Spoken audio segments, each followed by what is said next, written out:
Guys, ayan, nagprito ako ng pitso ng manok. Ayan, at magluluto tayo ng sweet and sour. Dito ko rin itong aking ihahalo sa lulutuin kong sweet and sour. Ayan, chicken. Pitso ng manok.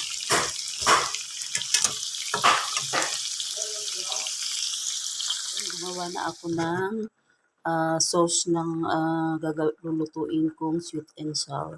Ito ay banana ketchup lang guys ang nilagay ko.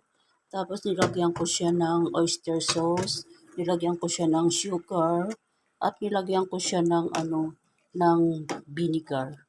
Ayan lang guys, saka lalagyan natin siya mamaya ng flour para lumapot siya guys.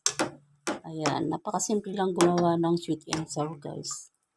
Pag bibilhin mo ito sa restaurant, sobrang mahal. Hindi ka pa mabubusog guys. Kaya magluto na lang sa bahay para maulam mo ang gusto mong ulamin. Guys, ayan, naluto na yung aking sweet and sour na chicken. Ayan, pitso ng manok yan guys.